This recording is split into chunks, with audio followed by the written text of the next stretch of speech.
Casimero, bato-bato na ang katawan, handa na sa laban kay Saul Sanchez.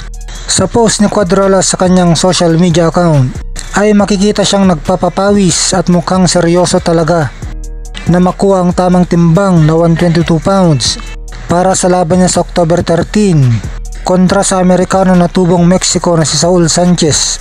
At ipinagmamalaki na nga ni Casimero ang bato-bato niyang katawan sa pagpleplex ng mga muscle niya.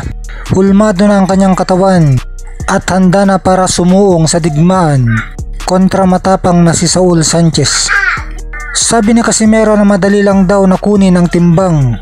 Hindi tulad ng sinasabi ng iba, pinagpag lang daw niya ang mga taba niya at nakuha na niya ang timbang. Sabi naman ng brother coach ni Casimero na si Kuya Lods Jason Casimero na dahil bato-bato na ang katawan ngayon ni Cuadrolas ay natatakot na mga haters na tumalpak kay Saul Sanchez.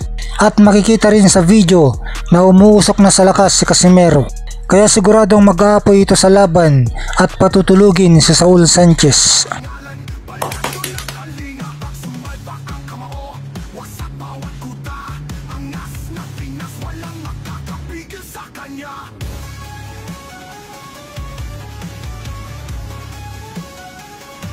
Hostisya sa laban, walang kinikilingan, ginto o ginto ang kanyang mga dala.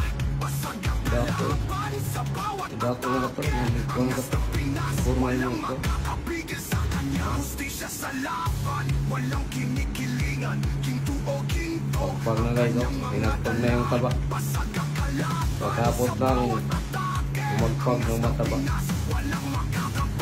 Taba natin, pinagano na pagkar lang. Pinagpag lang guys. Cuadrolas, ang mayari ng Pinas, tibay ng loob, sanay sa laban. Tayo dyan. Kami na yung katalpak niyo guys, para maniwala kami na tumalpak talaga kayo kay Sanchez. Kami yung magandang katalpak ninyo para kung matalo man kami o makabawi kayo kung ano yung ginagawa namin sa inyo. Wala naman kami ginagawa. Ha? Para maniwala kayo sa, para maniwala kami sa talpak-talpak niyo. Kami yung katalpakan niyo. Hindi kami mauuto dyan sa ginagawa-gawa niyong talpak-talpak na yan. Gumawa lang kayo ng content.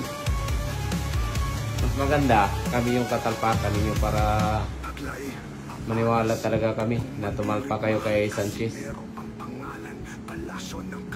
Yung katawan pa lang na yan guys, natatakot na kayo tumalpak kay Sanchez.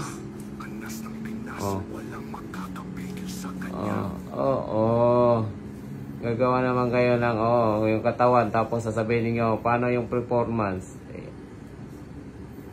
Panoorin nyo na lang, tumalpak na lang kayo kay Sanchez. Sanchez kayo Ryan na bahala sa inyo. Yung kikitain daw ni Ryan, italpak daw sa kay kay Tata. Ryan